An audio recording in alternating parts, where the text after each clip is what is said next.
not a tobacco product, so how badly can it harm me? E-cigs aren't really a big deal because people like the smell and they're not really affected by it. The FDA doesn't regulate it, so it can't be that bad. Big Tobacco tells you that flavored candy are the same as electronic cigarettes. But what Big Tobacco doesn't tell you is it's the same as nicotine. Policymakers, researchers, and health officials are still unsure of the long-term effects of e-cigarettes. But e-cigarettes are still not okay. Electronic cigarettes are cigarette-shaped battery-powered devices containing nicotine-based liquid flavoring. The liquid in e-cigarettes is heated into a vapor and inhaled by the user. E-cigarettes are designed to mimic the experience of smoking regular cigarettes without the presence of tobacco. In 2013, electronic cigarette sales rose to $1.7 billion. E-cigarette sales are so successful because the electronic cigarettes contain the addictive chemical nicotine. What kind do you smoke? Strawberry or mango, usually. You like the nicotine. Yeah, You like the way do. it makes you feel. A full-flavored electronic cigarette contains 18 milligrams of nicotine, whereas the average cigarette contains 12 milligrams of nicotine. The two main ingredients in the electronic cigarettes are nicotine and propylene glycol. Propylene glycol is a liquid alcohol used in antifreeze, foods, plastics, and in the perfume industry. Electronic cigarettes do not contain tobacco, but they do contain a number of carcinogens, which can be extremely harmful when heated at high temperatures. Electronic cigarettes are in America to stay, which is why it is important to educate Massachusetts teens on the tobacco industry's products. In April 1970, Congress passed the Public Health Cigarette Smoking Act, banning the advertisement of cigarettes on television and radio.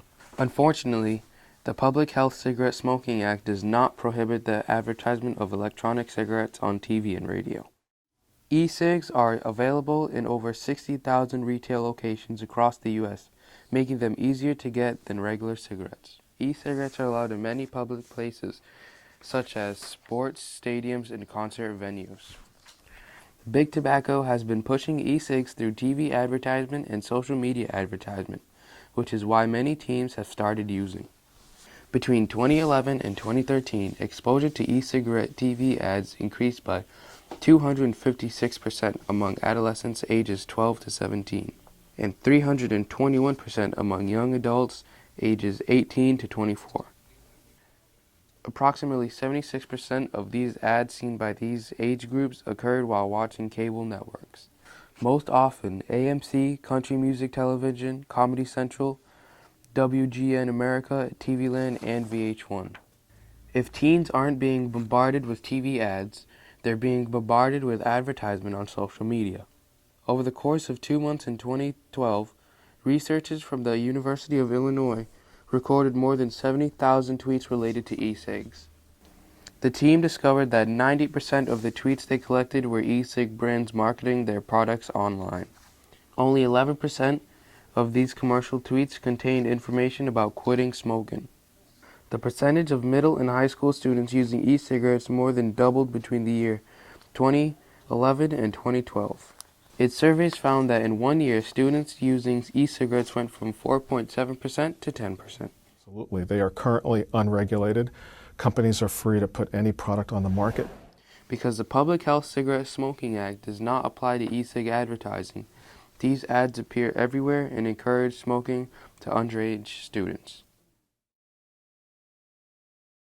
After asking 530 students, 48.9% of students heard about e-cigarettes from friends. 25% of students heard about e-cigarettes from the media. 9.2% of students first learned about electronic cigarettes in store advertisements. 2% of students were told about electronic cigarettes through family members. I heard about e-cigarettes because my friends tell me about them. They sell them at local stores, and I see people smoke them on the sidewalks. I first heard of electronic cigarettes from TV advertisement and magazines. I first heard about electronic cigarettes on a TV commercial. I first learned about electronic cigarettes in the corner stores in my neighborhood. One time they told me I should smoke with them, and then they said if you don't, you're a punk.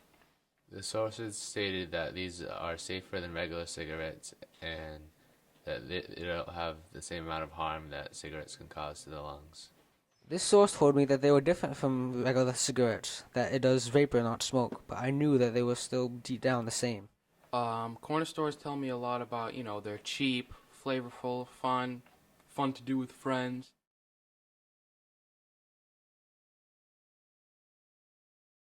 I learned that electronic cigarettes are bad for you, and really no one knows what substances could be in these.